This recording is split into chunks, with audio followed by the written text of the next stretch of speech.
Olá, seja bem-vindo ao canal Cassidori Teoria do Esporte. Bom, hoje eu darei continuidade ao vídeo anterior, ao primeiro vídeo do nosso canal, onde eu apresentei o tema, Teoria do Esporte. Então lá no primeiro vídeo eu falei um pouquinho sobre algumas abordagens metodológicas da teoria do esporte, a problemática que ela trabalha, como essa teoria é construída naquela lógica de integração e tudo mais. Bom, considerando lá que na problemática nós dissemos que a teoria do esporte ela basicamente se preocupa com três problemas, O primeiro deles era a concepção do esporte, o segundo, a teoria da atividade competitiva, ou simplesmente a teoria das competições esportivas, e a teoria do treinamento esportivo. Então, considerando isso, nesse vídeo, nós falaremos um pouquinho da concepção do esporte, como nós podemos ver aqui o título no próprio slide. Bom, minha apresentação, vocês já sabem, Meu nome é José Cassidori Júnior, sou mestre em esporte de alto rendimento e preparação de atletas pela Universidade Estatal Russa de Cultura Física, Esporte, Juventude e Turismo. Então, pessoal, vamos ao que interessa, Sem mais delongas, vamos discutir aí a concepção de esporte, O que é esporte? Então, vamos lá. Para a gente entender o que é esporte, primeiro a gente tem que olhar para alguns critérios importantes. Segundo o professor Matveev, que é autor deste livro aqui, estou usando esse livro aqui como referência para montar esses slides, digamos assim, um dos critérios, ou pelo menos os critérios que deveriam ser utilizados para a gente começar a refletir sobre o esporte, seriam essas questões que estão ali nessa parte direita aqui do nosso vídeo. Então, primeira coisa, o que algo tem que ter para ser chamado de esporte? O primeiro é a competição oficial. Então, toda modalidade esportiva possui competições oficiais. Então, lembre-se do seguinte, o núcleo do esporte é a competição. Não existe prática esportiva sem competição esportiva. Por exemplo, se você se reúne com alguns colegas para jogar futebol aos fins de semana, apesar do futebol ser uma modalidade esportiva, praticar futebol dessa forma não é o mesmo que praticar esporte, tá? Isso vai ficar mais claro conforme a gente vai desenrolando o conteúdo nesse vídeo, certo? Então, primeira coisa, tem que ter competição oficial. Agora, o que seria uma competição oficial? O que diferencia o que seria o oficial e o não oficial? Então, primeiramente, para uma competição ser chamada de oficial, ela tem que, obviamente, ser regida, digamos assim, ela tem que seguir as normas daquilo que uma federação internacional propõe. Então, por exemplo, se nós utilizarmos como referência o esporte como o judô, existe uma federação internacional que dita quais são as regras do judô. E as federações nacionais ou estaduais, por exemplo, elas vão organizar as competições com base nesse regulamento que é organizado pela Federação Internacional. E quando essa federação, seja estadual, nacional ou mesmo internacional, quando ela vai criar uma competição, ela vai ter que colocar essa competição num calendário esportivo oficial, onde todas as pessoas que praticam esse esporte ou que participam de forma direta ou indireta, como por exemplo treinadores, imprensa, entre outras pessoas, para que todos possam ter acesso, por exemplo, no site dessa federação ou em algum outro mecanismo de informação, onde você possa descobrir, por exemplo, qual é a data da competição, o local dessa competição, o horário, enfim, entre outras coisas, o prazo, quando começa e quando termina, e por aí vai. Outra coisa extremamente importante que a gente sempre tem que ver para determinar se uma competição ela é considerada oficial ou não é a sua escala e a sua designação. O que seria essa escala? Por exemplo, uma competição pode ser regional, pode ser estadual, pode ser nacional, pode ser continental, intercontinental ou até mesmo mundial. Essa é a escala das competições. E no que concerne a sua designação, as competições podem ser classificadas como, por exemplo, torneios, campeonatos, jogos, que são conceitos que são aí discretamente diferentes. Um torneio e um campeonato não são executados exatamente da mesma forma, apesar de serem competições. Então, quando você tem uma competição oficial, Essa competição ela é organizada por uma federação que segue os critérios daquela federação internacional, tem um calendário esportivo, tem um prazo, tem uma escala, tem uma designação, para que essa competição seja realizada em condições padronizadas, por exemplo, em todo o mundo, certo? Um outro critério importante aqui que o professor Matviev coloca é que para você ter atividade esportiva, esse esporte, essa modalidade esportiva precisa ter um sistema de estímulos especiais. O que seria esse sistema de estímulos especiais? Seria algo que ajuda até mesmo a motivar os atletas para atingir sempre grandes realizações. Por exemplo, muitas vezes, em algumas modalidades, existe um ranking internacional. Por exemplo, quem que nunca ouviu falar do ranking ATP no tênis, né? Na Associação dos Tenistas Profissionais? Você tem esse ranking justamente para motivar esses atletas a se doarem, se dedicarem mais, participarem de grandes competições que possuem muito prestígio internacional, que valem muitos pontos para esse ranking. Ou seja, esse ranking é importante. Outro mecanismo que pode ser entendido como, por exemplo, o sistema de estímulos especiais é a própria premiação. Muitas vezes um atleta ele vai, por exemplo, para os Jogos Olímpicos para tentar ganhar uma medalha de ouro, ou uma medalha de prata, ou uma medalha de bronze. As próprias premiações, diríamos assim, não oficiais, né, que já estão fora do esporte, mas que também geram certo tipo de estímulo, né, como, por exemplo, premiações financeiras, entre outras coisas. Então, todo o esporte ele vai ter uma espécie ali de classificação do resultado que a gente vai entender como sistema de estímulos especiais, certo? Outro ponto importante, unificação do conteúdo das ações permitidas nas competições. Isso aqui é basicamente o regulamento. Então, toda competição tem um regulamento. Às vezes, o regulamento de uma determinada competição, ele pode ter alguma pequena alteração, dependendo ali de qual é a competição, né, qual é a escala dessa competição, qual federação que controla essa competição. Por exemplo, se nós olharmos para o futebol, a gente sabe que a Copa do Brasil e o Campeonato Brasileiro de Futebol, eles possuem regulamento um pouco diferente. Mas é claro que as regras do jogo são as mesmas, são aquelas que são ditadas pela FIFA.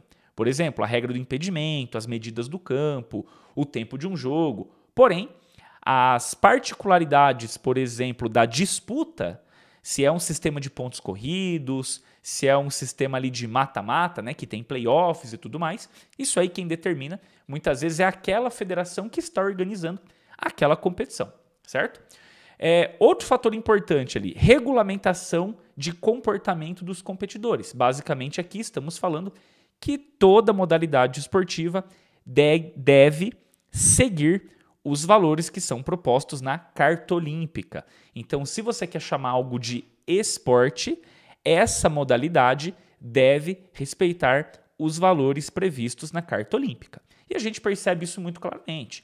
Por exemplo, na esmagadora maioria das modalidades esportivas que nós podemos assistir aí pela televisão, né, acompanhar nos Jogos Olímpicos ou em qualquer outro tipo de grande evento, a gente percebe que, por exemplo, existe uma questão muito séria relacionada com o comportamento do atleta.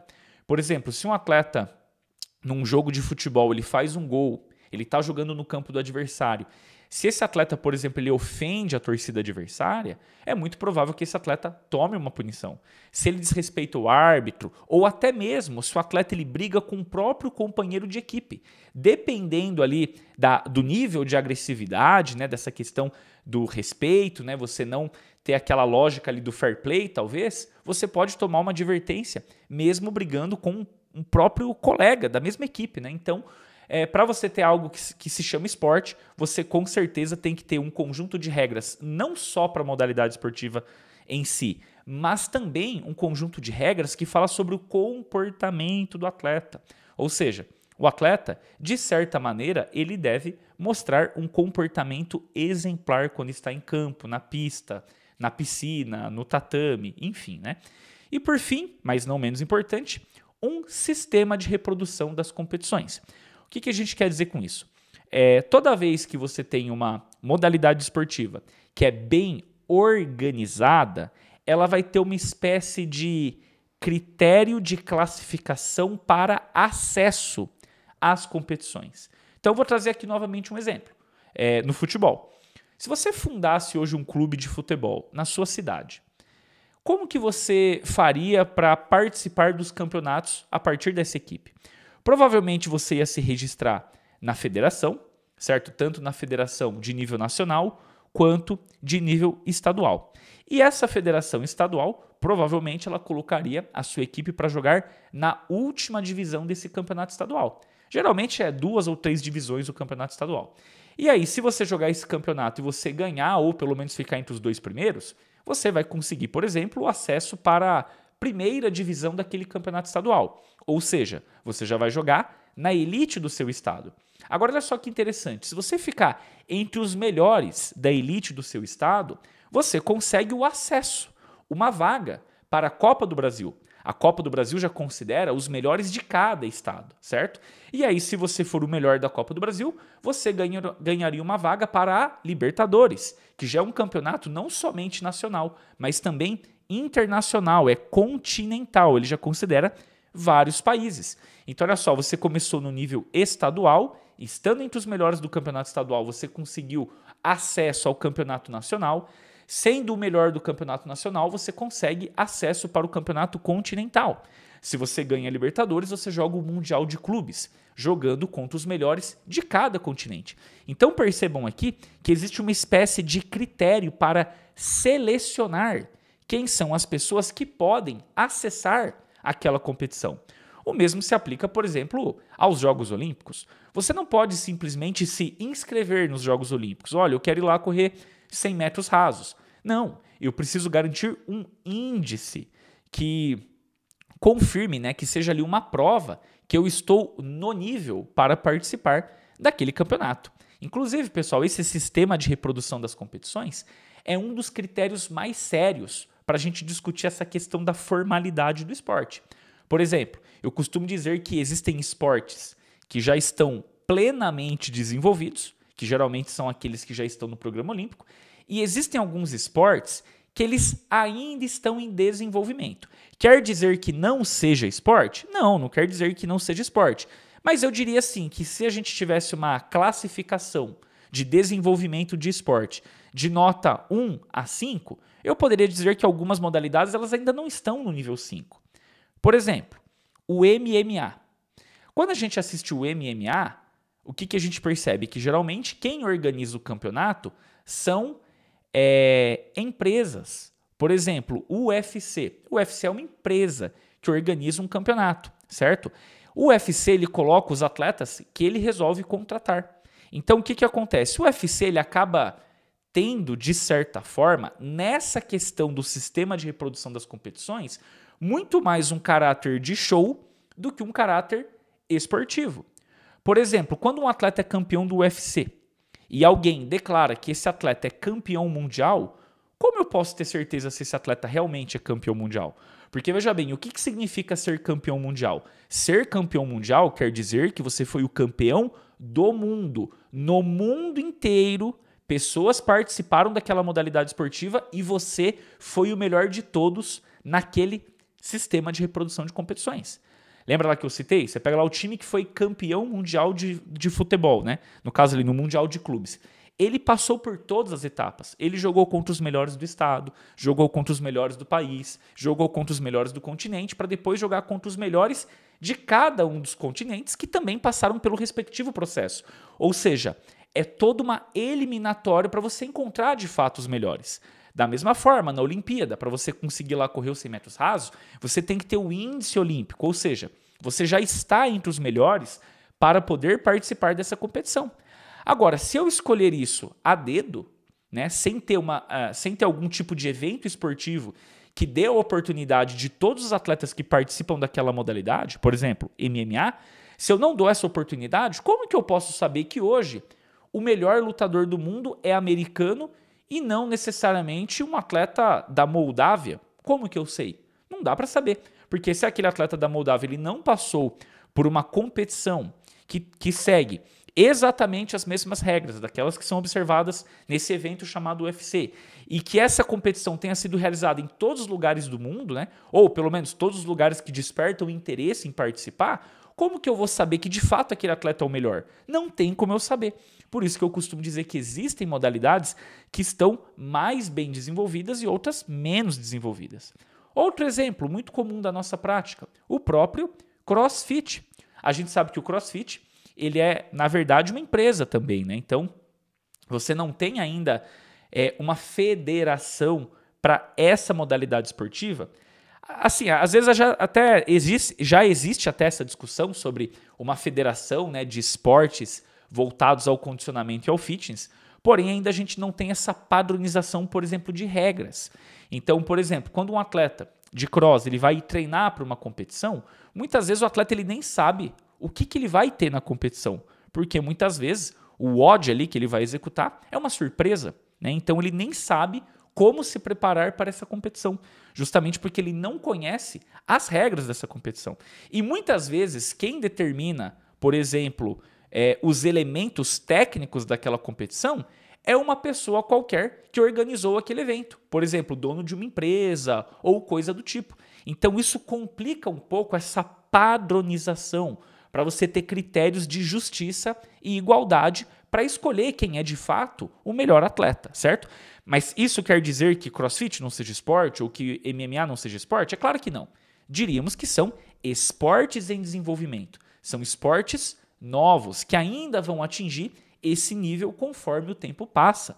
Com todos os esportes é assim, nada começa 100% pronto e organizado. As regras do judô, do futebol e de qualquer outra modalidade esportiva que está no programa olímpico já passaram por alterações, já passaram por ajustes, as federações já se reorganizaram e assim sucessivamente, certo? Então, pessoal, agora eu vou avançar aqui mais um slide e vamos falar sobre mais alguns critérios relacionados com o conceito de esporte, só que agora eu estou usando como referência o autor desse livro aqui, o professor Maximenko. Bom, segundo Maximenko, para você chamar algo de esporte, você tem que respeitar esses 4 critérios aqui que ele coloca, certo? O primeiro deles é o esforço. O que seria esse critério, né? Esforço. O esforço, quando a gente fala em esporte, ele está relacionado com o processo de preparação do atleta, ou seja, o treinamento. Porque nós sabemos que a essência do esporte, lá na sua filosofia trazida lá pelo Barão Pierre de Coubertin, o que o esporte lhe propõe? O desenvolvimento contínuo do ser humano. Ou seja, o atleta é aquela pessoa que está buscando sempre o melhor resultado, o aumento das suas possibilidades máximas por meio da prática esportiva. Ou seja, ele precisa do treinamento, do processo de preparação para atingir esse novo nível de resultado, essas novas marcas, essas novas realizações. Então, todo atleta, ele apresenta processo de preparação. Em segundo lugar, todo o esporte possuirá dificuldade ou obstáculos. O que seriam essas dificuldades ou obstáculos? Diríamos que isso são coisas que surgem naturalmente na prática de cada modalidade esportiva. Vou trazer aqui um exemplo interessante. Imagine que você é um atleta de lançamento de dardo no atletismo. E hoje a sua melhor marca no lançamento de dardo é de 55 metros. Esse é o seu melhor resultado. Perceba aqui que hoje você tem um obstáculo. E o que seria esse obstáculo? É justamente esse resultado, esses 55 metros. O meu objetivo com o treinamento é lançar amanhã 56, 57, 59, 60, ou seja, eu tenho uma série de obstáculos que existem de forma contínua na prática esportiva. E o mesmo pode se aplicar, por exemplo, aos jogos esportivos, ao futebol. Se eu tenho uma equipe, eu sou treinador, eu tenho que estar sempre preocupado em melhorar o desempenho da minha equipe com o treinamento. Porém, esse treinamento ele é baseado em quê? Em dados objetivos sobre a modalidade esportiva. Então, por exemplo, qual é a efetividade das finalizações da minha equipe? Ou seja, qual é o percentual de chutes que eu consigo converter, por exemplo, em gol quando eu chuto de dentro da área? Então, esse é um parâmetro. Se eu preciso melhorar esse parâmetro, esse valor que eu preciso superar é a dificuldade ou o obstáculo, certo? Outro fator importante aqui que a gente tem dentro do esporte é a competição, que eu já tinha citado ali no slide anterior quando eu falava da referência do professor Matviev. A competição é o núcleo do esporte. Então, nós precisamos das competições justamente para que dentro dessas competições nós possamos superar as dificuldades para atingir novas realizações, que eu vou explicar daqui a pouco o que seriam essas realizações. E é claro que para eu conseguir atingir, né, no caso, para eu conseguir superar uma dificuldade, eu preciso de um resultado esportivo. E esse resultado esportivo, ele obviamente é condicionado pelo esforço, ou seja, pelo processo de treinamento. Então, eu treino para superar marcas anteriores.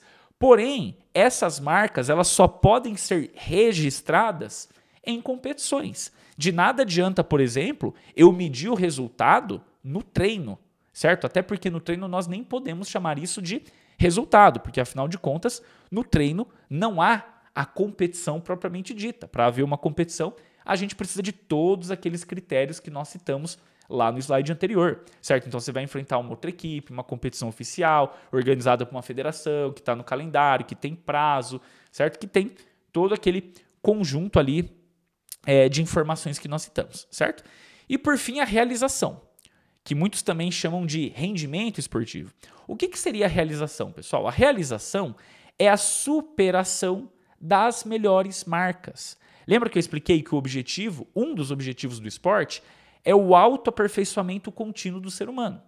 Ou seja, todo atleta está sempre buscando os seus melhores resultados, ou seja, as suas melhores marcas pessoais, os seus recordes. Então, a realização esportiva ela é registrada por meio de recordes. Sejam recordes pessoais do próprio atleta, sejam recordes estaduais, nacionais, continentais, mundiais, olímpicos, enfim. A realização sempre é um resultado esportivo. Mas não é qualquer resultado esportivo, mas sim aquele resultado esportivo que supera as melhores marcas anteriores. Certo? Então, pessoal, considerando esses critérios aí que eu citei nesse slide aqui, que é referência do professor Maximenko, e no slide anterior, que era a referência do professor Matviev, a gente vai chegar nesse conceito aqui, né, que eu estou trabalhando aqui nesse novo slide. O que seria, então, esporte? Segundo o professor Matviev, né, no ano aqui de 2019, na página 21, né, uma citação direta. Conceito de esporte abrange atividade competitiva propriamente dita, processo de preparação para grandes realizações, assim como relações interpessoais específicas e normas comportamentais que surgem na base dessa atividade. Então, o que a gente quer dizer com atividade competitiva propriamente dita? Primeira coisa, para ser chamado de esporte, tem que ter competição oficial. E lembrando que competição oficial só pode ser criada por federações. Não existe competição oficial criada pelo amigo, criado pela associação do bairro ou coisa do tipo, certo? Você precisa ter uma organização esportiva séria, né? No caso, uma federação, que possa, de fato, ali, criar esse evento esportivo e o atleta ele tem que, de fato, participar dessa competição. Em segundo lugar, para esse atleta que participa dessa competição, ele tem que ter um processo de preparação para grandes realizações, ou seja, o atleta ele treina para poder participar naquela competição e naquela competição conseguir os seus melhores resultados, ou seja, as grandes realizações. Lembra? Aperfeiçoamento contínuo do atleta. Assim como as relações interpessoais específicas e normas comportamentais que surgem na base dessa atividade. O que a gente está falando aqui, nessa segunda parte da definição, do respeito às regras da modalidade, no caso, o regulamento, por isso que a gente fala de relações interpessoais específicas, ou seja, o atleta ele tem que ter um tipo de relação com o árbitro, com os companheiros, com o técnico, com a torcida, ou seja, ele tem ali que aplicar, por exemplo, alguns princípios da Carta Olímpica, como, por exemplo, o fair play, entre outras coisas, né? A disputa não antagônica. O atleta ele tem que entender que o adversário dele é um adversário e não necessariamente um inimigo. Por exemplo, por que um jogador de futebol é expulso no jogo? Muitas vezes porque ele toma uma atitude antidesportiva. Por exemplo, agredir o adversário para tentar tirar aquele melhor jogador de campo. Isso é uma atitude antidesportiva. Por quê? Porque se você tira o atleta da outra equipe porque você utilizou da violência, você não está sendo justo na hora de medir o resultado, certo? Por isso que a gente fala que existem tanto essas relações interpessoais específicas, que a gente está relacionando principalmente com essa questão de seguir o regulamento, seguir as regras, como também essa base de comportamento que está prevista na Carta Olímpica, disputa não antagônica, fair play, entre outras coisas, certo? Pessoal, com base só nessa definição aqui, a gente já consegue perceber aqui que você já tem um claro conjunto de palavras que nos fazem entender bem o que é esporte. Por exemplo, muitas pessoas acreditam que conceito de esporte, e pior ainda, né, conceito de atleta, porque o atleta é a pessoa que pratica esporte, independente da modalidade esportiva. O atleta é a pessoa que pratica esporte, ou seja, é aquela pessoa que busca o seu aperfeiçoamento por meio da prática de uma modalidade esportiva. Ou seja, o atleta treina, participa de competições e busca as realizações. É assim que funciona, certo?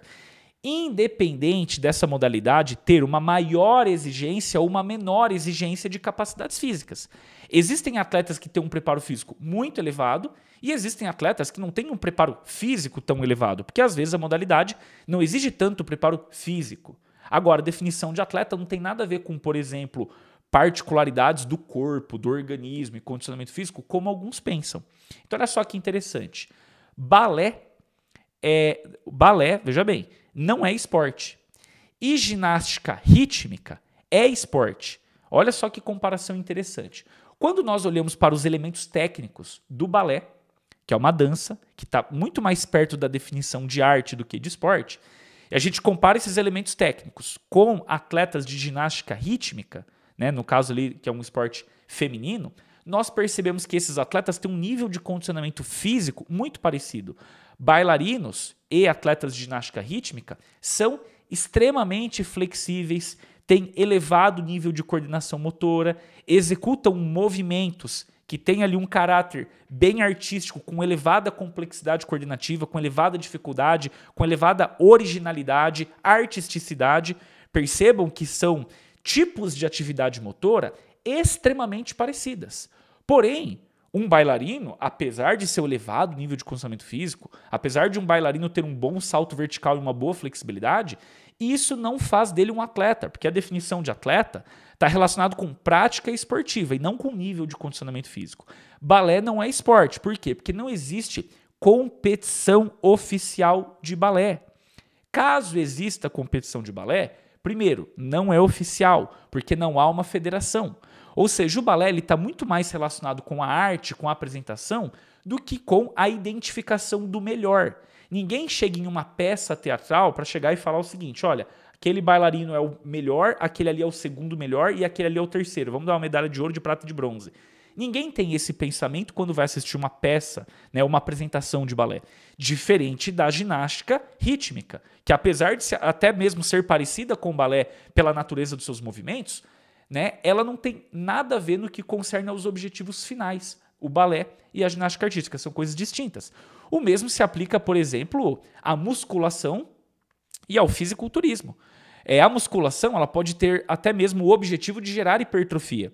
Porém, a prática de musculação não faz de ninguém um atleta. O que faz uma pessoa, por exemplo, atleta de fisiculturismo, seja amador ou profissional, é a participação em competições oficiais, que são organizadas por essas federações, certo? Geralmente o atleta, ele, além de participar da competição, ele também treina muito para ter esse resultado e respeita todo aquele conjunto de regras. Se o atleta não respeita o conjunto de regras, ele é desqualificado. Se o atleta ele não compete, ele não é um atleta, certo? A pessoa que treina, mas não compete, não é um atleta, porque o núcleo do esporte é a prática competitiva. E para quem acredita que a definição de atleta ou de esporte esteja relacionado com condicionamento físico, eu vou entrar aqui numa discussão polêmica no nosso próximo slide, que é essa daqui. Né? Eu coloquei nesse slide 4 modalidades esportivas que eu considero assim, polêmicas, porque elas ajudam, né, no caso, o estudante, o profissional de educação física, o treinador, a entender a essência do esporte. Eu vou dizer para vocês, pessoal, que tudo que está aqui nessa imagem é esporte. Muitas pessoas criticam isso, porque tem gente que fala o seguinte, olha, fisiculturismo não é esporte porque não mede nenhum movimento e nenhuma capacidade física, está mais para concurso de beleza. Outros vão dizer o seguinte: hipismo não é esporte, porque o atleta é o cavalo. Olha o nível de condicionamento físico do cavalo, que maravilhoso.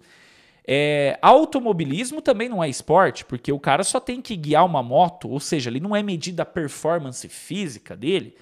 E xadrez muito menos. Xadrez o cara tá ali sedentário, sentado. O que isso teria a ver com o esporte? E aí, pessoal, vou trazer aqui uma reflexão interessante, tá? Veja bem, em geral, quando a gente olha para o programa olímpico, o programa olímpico, como ele defende que um dos objetivos do esporte, além de promover cultura e educação, é também promover saúde, geralmente você coloca no programa olímpico modalidades esportivas que tenham maior relação com o conceito de cultura física. Então, olha só, eu vou ler aqui o conceito de cultura física para a gente refletir um pouquinho. Cultura física é um tipo de cultura onde a essência é representada pela ótima atividade motora, realizada por meio de exercícios físicos com base em valores materiais e morais criados especialmente na sociedade para o aperfeiçoamento do ser humano.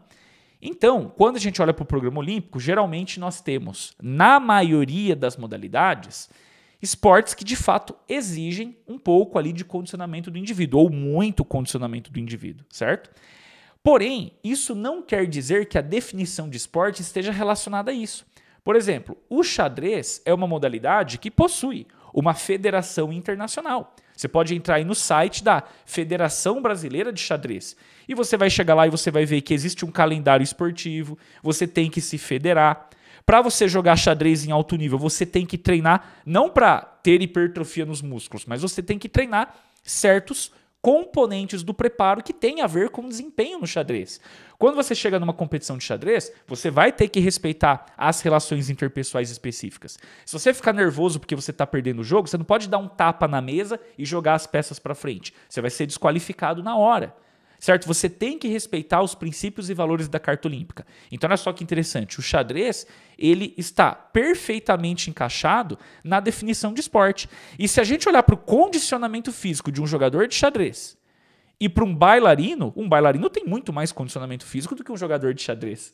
Porém, um jogador de xadrez que, de fato, participa de competições e que treina para isso, pode ser chamado de atleta de xadrez. Porque o atleta é a pessoa que se dedica ao aperfeiçoamento das suas possibilidades por meio da prática de uma modalidade esportiva. O mesmo acontece no automobilismo. O automobilismo ele tem um conjunto de regras seríssimo, certo? O atleta ele tem que respeitar princípios e valores da Carta Olímpica. Apesar de o atleta estar ali dirigindo, né, conduzindo um meio técnico especial de deslocamento, que é a moto, que pode ser o carro, ou qualquer outro tipo ali de veículo, apesar disso, o atleta ele também precisa de muita maestria para fazer isso em alto nível. Ou seja, ele precisa de muitos e muitos e muitos anos de treinamento, certo? E claro, também exige uma certa performance física. Não tanto quanto, por exemplo, um atleta de atletismo, de natação ou de levantamento de peso olímpico. Mas os atletas de automobilismo, eles possuem sim elevados níveis de exigência física, que não são comparáveis a outras modalidades, mas que já são muito superiores a uma atividade sedentária, por exemplo. Aqui no hipismo o mesmo acontece. Se o atleta fosse apenas o cavalo, diríamos assim, você não precisava ter uma pessoa em específico para estar controlando aquele animal. Essa pessoa ela tem que passar também por muitos anos de treinamento. Se fosse assim, qualquer pessoa poderia montar aquele cavalo e aquele cavalo simplesmente faria ali todo o trajeto e ganharia a prova, independente de quem estivesse montando. Ou então, se a competição fosse feita apenas com cavalos, né? O cavalo percorresse tudo sozinho, sem ter ali um ser humano guiando ele, certo? Então, por exemplo, o hipismo é um bom exemplo de modalidade esportiva. E por fim, o fisiculturismo. Eu vou dizer exatamente a mesma coisa, pessoal. O fisiculturismo também é esporte, não é concurso de beleza. Tá? E por que eu estou dizendo isso, pessoal? Porque num concurso de beleza, você não vai ter uma organização esportiva como, por exemplo, uma federação internacional que dita regras. Concurso de beleza, em qualquer lugar do mundo, cada um tem uma regra, cada um tem um critério, cada um tem um jurado. Os jurados não são árbitros treinados pela federação que estudaram um conjunto de regras daquela modalidade. Então, concursos de beleza não são modalidades esportivas. Porém, o fisiculturismo é sim uma modalidade esportiva. Primeiro, você participa de competições. Essas competições são sim organizadas por federações. Os atletas se preparam e respeitam todo o conjunto de regras e princípios e valores da Carta Olímpica. Além disso, na própria modalidade é sim medido algo objetivo. Primeiramente, que o atleta ele tem que expor um elevado nível de condicionamento físico, ele tem que ter ali uma boa hipertrofia muscular. Só que além da hipertrofia muscular, a gente tem que lembrar o seguinte, pessoal, que o atleta de fisiculturismo, ele tem que saber fazer poses, ele tem que ter um bom nível de coordenação para conseguir ativar cada músculo que ele quer expor, que ele quer mostrar para os árbitros. Lembrando que são esses árbitros qualificados dentro de um determinado tipo de padrão para aquela avaliação. Não é uma coisa completamente subjetiva, como é o caso, por exemplo, de concursos de beleza, né, que você não tem ali nenhuma rigidez no que concerne ao conjunto de regras, certo? Então, fisiculturismo é sim uma modalidade esportiva. Avançando aqui mais um slide, né? Eu vou citar aqui alguns exemplos, né, de critérios relacionados com a determinação do resultado nas modalidades. E por que eu coloquei isso, tá, pessoal? Porque muitas vezes as pessoas ficam batendo nessa tecla. Fisiculturismo não é esporte porque eu não estou medindo nenhuma capacidade física, por exemplo, ou nenhum movimento, ou coisas do tipo. E eu costumo dizer o seguinte, pessoal, nenhuma modalidade esportiva mede parâmetros concretos, como, por exemplo, força ou velocidade. Quando você pega um atleta que faz levantamento de peso olímpico, é claro que essa modalidade esportiva ela depende muito da força. A gente até classifica isso como modalidade de força-velocidade. Porém, percebam aqui que a gente não está medindo a força do atleta. Um atleta ele pode até levantar mais peso, produzindo talvez menos força. Porque a gente sabe que força é produto da massa multiplicada pela aceleração. Às vezes um atleta ele faz um levantamento de peso máximo, vamos supor, com 250 quilos, e consegue aplicar certa aceleração contra essa barra. Se esse atleta colocar, por exemplo, 255 quilos, talvez ele até consiga levantar, porém produzindo uma menor aceleração que talvez gere uma menor força. Então perceba que o atleta que levantou mais peso ganha, mas ele não necessariamente produziu mais força. Ou pelo menos, talvez tenha produzido mais força, mas isso não foi medido. Para você medir a força, você precisaria ter dinamômetros. Você teria que calcular a aceleração da barra. E esse não é o critério. Você não tem que analisar se diante daquela massa maior, o atleta atingiu uma aceleração X para ter produzido uma força maior. Percebem? O mesmo acontece, por exemplo, com uma corrida de 100 metros rasos. Quando você pega um atleta que corre 100 metros rasos, você fala, é uma prova de velocidade. Mas não é exatamente isso. Às vezes um atleta até atingiu uma velocidade maior no percurso, mas ele largou mal. Ele demorou para reagir no tiro de largada. Sendo assim, mesmo correndo mais rápido, ele pode perder porque ele atrasou um pouquinho a saída dele. Ou seja, não é bem a capacidade física que está sendo avaliada. E ainda eu vou dizer mais. Dependendo do tipo de modalidade, os critérios são completamente distintos, que é o que a gente vai discutir agora. Então, o primeiro critério ali que eu coloquei, né, critérios objetivos. Existem modalidades esportivas onde nós analisamos critérios objetivos. Questões como tempo, distância e peso. Então, quando um atleta ele vai correr, por exemplo, uma prova de 400 metros ou de 100 metros rasos, ou uma prova de natação, o grande fator determinante para esse atleta é o tempo que ele vai demorar para percorrer essa distância. É isso que determina, certo? Quando eu pego, por exemplo, um atleta que faz um salto em distância, um lançamento de dardo, um arremesso de peso no atletismo, o que importa é a distância, certo? Ou seja, quantos metros ele conseguiu lançar aquele dardo, aquele peso, quantos metros ele conseguiu saltar para frente ou para cima. Então, olha só, se na prova de corrida eu tenho o critério tempo, na prova de arremesso e lançamento eu tenho o critério distância. Se eu olhar, por exemplo, para o levantamento de peso olímpico, o que importa é o peso. Na verdade, seria a massa da barra, né? Não exatamente o peso, né? Então, quanto maior for a massa da barra que o atleta deslocar, melhor será o resultado esportivo dele. Ou seja, o campeão é aquele que consegue levantar a maior quantidade de pesos na barra ali, né? No caso ali eu estou chamando de peso a anilha, né? Não estou falando da força-peso. Enfim, né? Então a barra que tiver com o maior número ali de quilogramas, geralmente é nesse levantamento que o atleta consegue um título. E percebam aqui que nessas modalidades esportivas, como o critério é objetivo, existe pouca influência da arbitragem. Porém, existem outras modalidades esportivas que têm um critério de determinação do resultado completamente distinto, que é o que a gente chama de complexidade coordenativa. Se nós olharmos para modalidades como, por exemplo, ginástica artística, ginástica rítmica, ginástica no trampolim, patinação artística, nado sincronizado, que agora chama nado artístico, skate, surf, nessas modalidades, o que importa não é a distância, o tempo, a velocidade ou coisas do tipo. O que importa é a beleza do movimento. É o grau de dificuldade ou complexidade coordenativa daquele movimento. É o grau de originalidade daquela manobra, pose, né, ou acrobacia. Então isso já não tem nada a ver com aqueles critérios objetivos. E nesse caso aqui, nessas modalidades, a avaliação muitas vezes tem uma certa subjetividade. Mesmo você tendo árbitros treinados para avaliar aquilo corretamente, você já vai perceber que existe uma subjetividade. E por fim, nós temos modalidades que o que importa é o efeito final da ação, como é o caso, por exemplo, das lutas e dos jogos esportivos. Se você olhar, por exemplo, para um jogo de futebol, o que é considerado um passe correto? O passe correto é aquele onde a bola chega aonde aquele atleta que executou o passe pensou em colocar como endereço. Ele pensou, eu preciso colocar essa bola naquele lugar que é onde o meu companheiro está passando. Se a bola chega lá, esse passe foi certo. Não importam as características cinemáticas e dinâmicas do movimento. A velocidade do movimento da perna, a amplitude, a trajetória, nada disso importa. O que importa é que a bola chegou onde o atleta queria.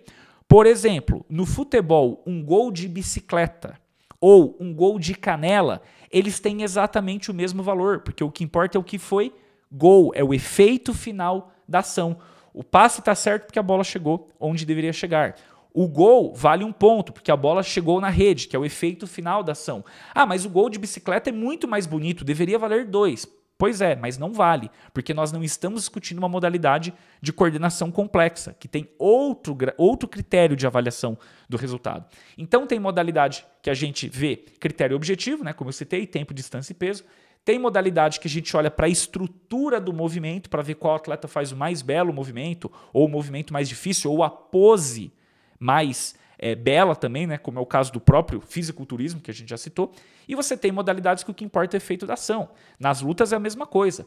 Um nocaute é um nocaute. Não importa se o soco ou o chute foi mais veloz ou menos veloz, se o atleta pulou, se o atleta não pulou. Um ippon no judô, que é quando o atleta cai de costas, não importa se foi no contra-ataque ou se foi em uma ação de ataque, se foi aquele ippon, aquela coisa plástica, né, que o atleta vem, faz aquele golpe potente, joga o outro por cima dele, que o cara cai de costas batendo com tudo no chão. Não importa a beleza do movimento, o que importa é o efeito final da ação, certo? Então, só isso aqui, pessoal, já nos ajuda a quebrar aquele pensamento inicial, como eu citei, né, de algumas pessoas que pensam que atleta é aquela pessoa que tem um condicionamento físico alto. E não é. Um atleta geralmente tem um condicionamento físico alto, porque a modalidade exige, mas não sempre. Um atleta é a pessoa que se dedica ao aperfeiçoamento das suas possibilidades por meio da prática de uma modalidade esportiva. O que é uma modalidade esportiva? É um tipo, vamos dizer assim, de atividade, de movimento, que tem lá seu conjunto de regras, que segue aquela definição que eu dei de esporte, ou seja, é uma atividade competitiva, ou seja, você tem uma federação que rege aquela modalidade, que tem um conjunto de regras, que tem as competições oficiais. Esse atleta ele treina para participar dessas competições e ele segue aquele conjunto de normas de comportamento previstas na Carta Olímpica e aquelas relações interpessoais específicas previstas no regulamento das competições. Então, isso é esporte. E somente essa definição já é muito clara e muito óbvia para diferenciar esporte de qualquer outro tipo de atividade. Por exemplo, você consegue claramente diferenciar que ginástica rítmica é esporte e balé não é esporte, apesar de serem parecidas. Você consegue entender que, por exemplo, no fisiculturismo você tem uma competição oficial. Num concurso de beleza, você não tem uma competição oficial. Por exemplo, se eu tentar padronizar uma competição, porém essa competição ela não me traz nenhum efeito benéfico relacionado à cultura física, porque ela não traz valores morais que possam aperfeiçoar o ser humano, isso também não pode ser chamado de esporte. Por exemplo, eu poderia até mesmo criar um conjunto de regras para fazer uma competição de quem consegue cuspir mais longe, ou quem consegue beber mais cerveja, ou quem consegue comer mais hambúrgueres em 5 minutos. Por exemplo, eu poderia criar essa competição, entre aspas, e torná-la oficial porque eu fui lá e fundei uma federação. Porém, como isso não tem nada a ver com cultura, como isso não tem nada a ver com aperfeiçoamento humano, isso também nunca será chamado de esporte, certo?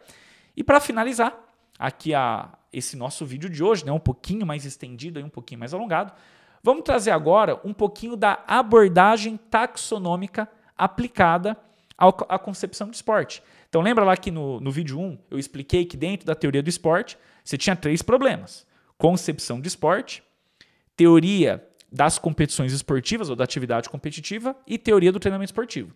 E você resolvia essas 3 problemáticas por meio de 4 abordagens, né? Tinha lá o materialismo histórico dialético, a modelagem, a abordagem taxonômica, né? A abordagem sistêmica e tudo mais. Então aqui a gente vai usar a abordagem taxonômica para entender como classificar os esportes por critério de similaridade, certo? Então olha só, novamente, segundo o professor Matviev, você pode colocar aqui que existem 2 grupos diferentes aí de classificação de esporte. Um desses grupos ele busca classificar todas as modalidades esportivas que existem, e outro grupo busca classificar as principais modalidades, que são as mais desenvolvidas, que estão dentro do programa olímpico. Então vamos lá, dentro do primeiro grupo, que busca classificar todos os esportes que existem, existem esportes de elevada manifestação das capacidades físicas, que são aqueles que geralmente estão, na sua maioria, no programa olímpico, certo? Existem esportes que envolvem a condução de meios técnicos especiais de deslocamento, como é o caso do automobilismo como um todo. Fórmula 1, Stock Car, MotoGP, Motocross, enfim, né? Qualquer modalidade onde você dirige algo entra nesse grupo aqui de modalidade esportiva. Aí você tem tiro ao alvo. Dentro desse grupo de modalidades, você pode ter, por exemplo, tiro com arco, tiro com pistola, tiro com carabina. Esportes, né, ou modalidades esportivas de modelagem e construção. Por exemplo, aeromodelismo é um tipo de modalidade esportiva. As pessoas fazem competições, você tem uma federação, você tem um conjunto de regras, as pessoas treinam tanto para construir o modelo quanto para pilotar ou dirigir aquele modelo, certo? Então, isso aqui também é um conjunto, né, um grupo de modalidades esportivas. Você tem jogos cognitivos abstratos, por exemplo, xadrez, dama, enfim, jogos de tabuleiro, né? E você tem modalidades esportivas combinadas. Prestem atenção, eu falei modalidades, diferentes modalidades. Por exemplo, o triatlo. O triatlo é uma combinação de 3 modalidades diferentes. Ciclismo, né, no caso, atletismo e natação, porque o atleta ele corre, ele nada e ele pedala. O biatlo, que é aquele esporte que a gente vê na Olimpíada de Inverno. Você combina o esqui, no caso o atleta ele esquia, né? Ele faz ali aquela prova, digamos que de resistência aeróbia, né? Um esporte cíclico, e depois ele para ali no meio do circuito para fazer tiro ao alvo, com uma espingarda ali mesmo, com uma carabina, certo? Então você está combinando modalidades diferentes. O próprio pentatlo, né? Você combina diferentes modalidades.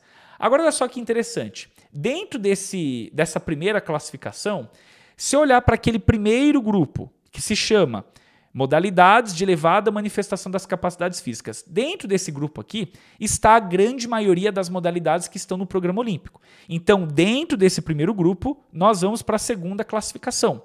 Então, dentro do que a gente chama de esportes com elevada manifestação das capacidades físicas, nós subdividimos esse grupo em outros 6 subgrupos. São eles: modalidades cíclicas de resistência e de velocidade. Cíclicas, porque os ciclos de movimento se repetem. Por exemplo, a corrida, o remo, a natação, o ciclismo, a patinação. O atleta ele executa o mesmo movimento repetidas vezes o tempo inteiro. E geralmente o que você estuda nessas modalidades é exatamente a mesma coisa. Quando a gente olha para uma maratona, seja de corrida ou seja numa maratona aquática, o que um treinador vai avaliar? Ele vai avaliar o pace do atleta, ele vai analisar o pace por trecho da prova, ele vai olhar a cadência de passadas ou de braçadas por trecho, os parâmetros fisiológicos funcionais serão dados como VO2 máximo, limiar anaeróbio, débito cardíaco, entre outras coisas. Ou seja, são os mesmos fatores que determinam o resultado. O que muda na modalidade é só o meio no qual ela é praticada e, no caso ali, o tipo de movimento que é utilizado. O mesmo se aplica nas provas de velocidade. Se você pegar uma prova de 50 metros de natação, aquela que o César Cielo foi um grande nadador, ou uma prova de 100 metros rasos de corrida, as preocupações dos treinadores são as mesmas. É a saída do bloco, a reação ao tiro de largada, a aceleração inicial, ou seja, o ganho de velocidade até você atingir a velocidade máxima, a velocidade máxima atingida na prova e o tanto de velocidade que você perde já no finish, ali no finalzinho. Então, esses 4 elementos técnicos determinam o desempenho de qualquer prova cíclica de velocidade. A patinação de velocidade, a prova de 500 metros, é a mesma coisa. É a saída no start, a aceleração, a velocidade máxima e a manutenção da velocidade no final. Então, todas essas modalidades, apesar de serem modalidades esportivas diferentes, elas têm muita similaridade no estudo da sua atividade competitiva. O segundo subgrupo seriam as modalidades chamadas de modalidades de força e velocidade. Ou seja, são modalidades que exigem do atleta muita potência nos movimentos e muita força também, como é o caso, por exemplo, de arremessos e lançamentos no atletismo e do próprio levantamento de peso olímpico. Percebam que essas modalidades são parecidas, por quê? Primeiro, porque elas dependem muito de força, de fato. E segundo, porque são modalidades que geralmente elas envolvem o quê?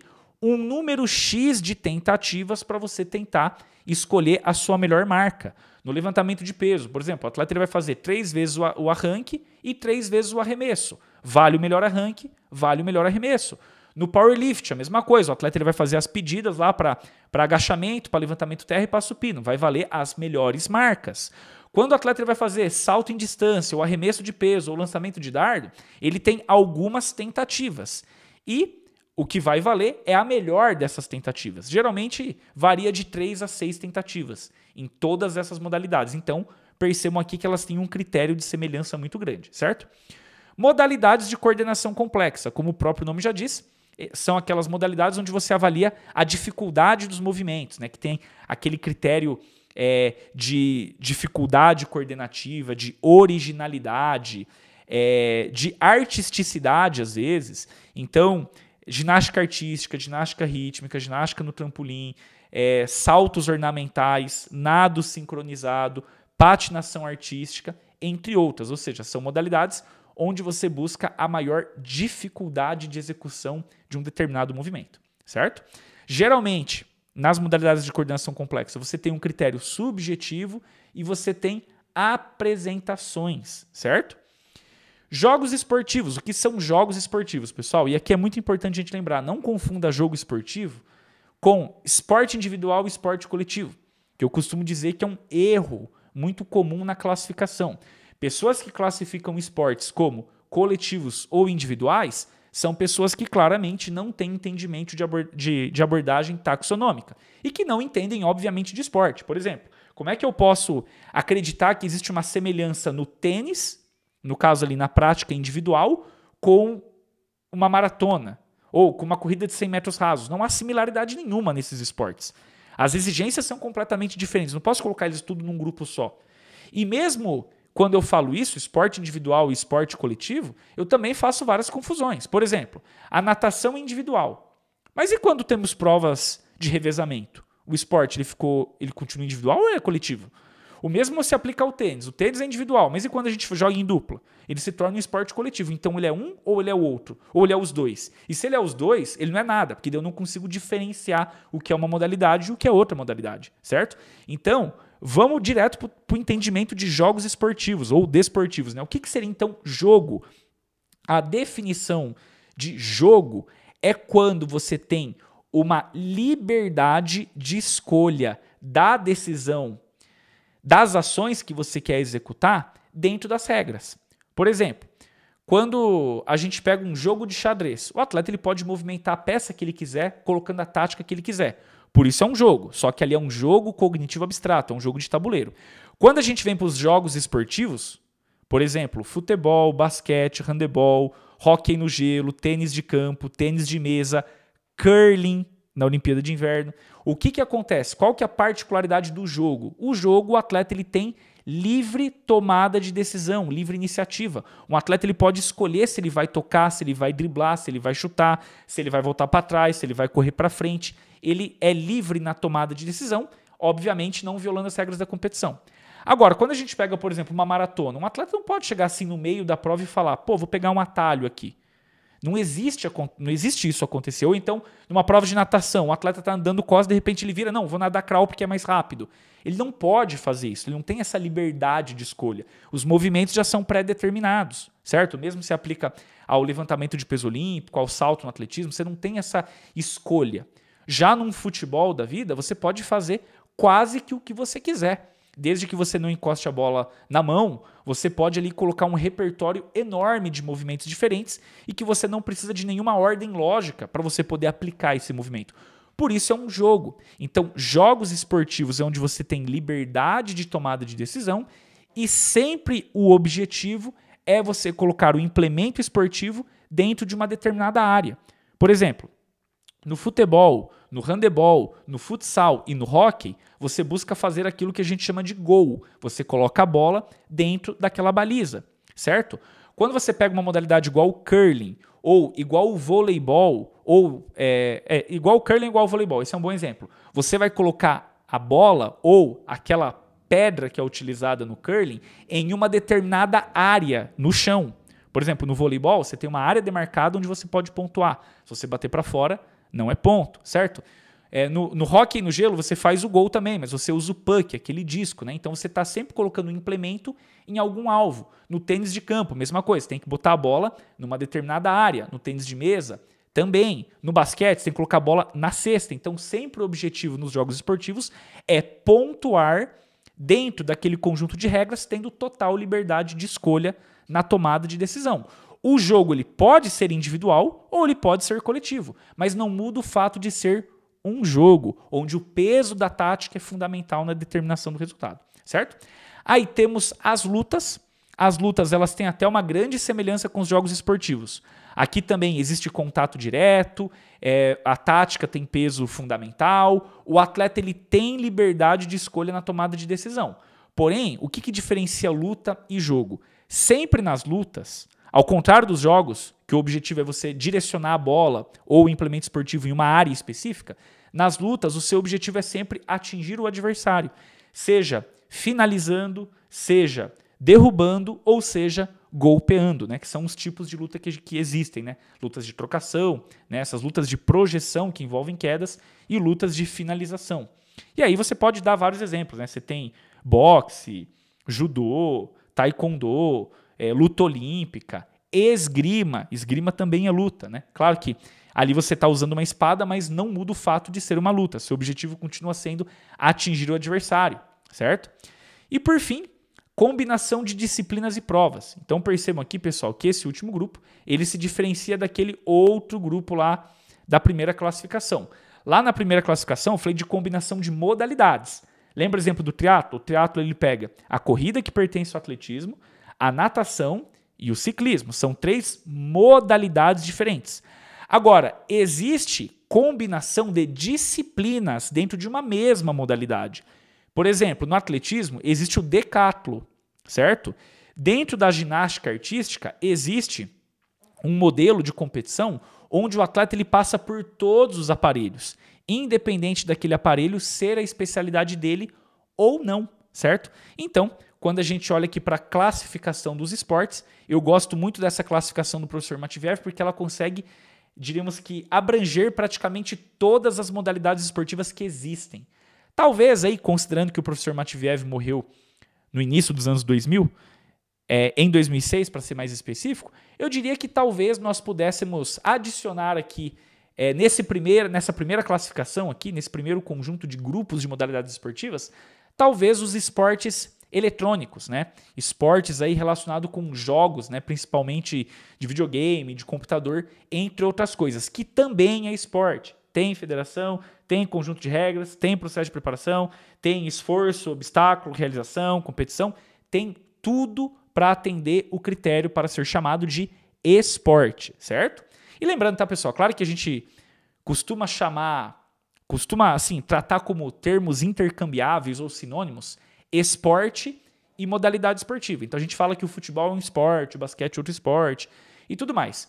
Porém, assim, na formalidade, que não é uma coisa assim tão necessária no nosso dia a dia para um diálogo, mas na formalidade, esporte é o fenômeno, tá? Então, por exemplo, futebol ou basquete não é um e outro esporte. Ambos são a mesma coisa. Esporte é porque ele possui aquelas características. Isso são modalidades de natureza esportiva. Modalidades porque são diferentes tipos de ações, diferentes regras, diferentes meios no qual você executa aquela modalidade. E é esporte por quê? Porque tem competição, porque tem preparação, porque tem relações interpessoais específicas e porque segue as normas da Carta Olímpica. Então, pessoal, espero que vocês tenham entendido aí esse material que eu resolvi compartilhar com vocês.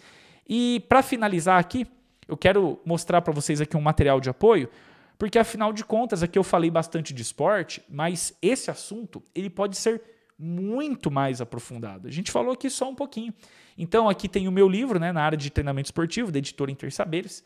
Eu tenho aqui mais outros 2 livros, né, aqui outro da editora Intersaberes também, outro aqui esse livro de futebol é da editora Juruá, né, mas é um material complementar muito bom.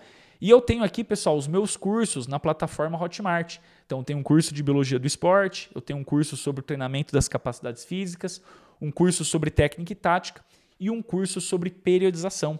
Então, se alguém quiser se inteirar mais aí e avançar de uma forma mais aprofundada nesses conteúdos que nós discutimos nesse canal, é só olhar aí na descrição do vídeo que a gente vai ter os links, né, para esse material. E lembrando que lá no meu Instagram, né, que aqui está marcado aqui como JCassidoriDTD, lá no meu Instagram também, no link da bio, vocês têm acesso a qualquer um desses materiais, mas na descrição do vídeo também. Então, se você se interessou, dá uma olhada, compra o livro, dá uma olhada nos cursos, quem sabe você não se interessa e se aprofunda cada vez mais nessa área tão interessante que é o esporte e o treinamento ou o processo de preparação de atletas. Tudo aquilo que a teoria do esporte estuda, que é o nome aí do nosso canal. Beleza, pessoal? Um forte abraço e até a próxima.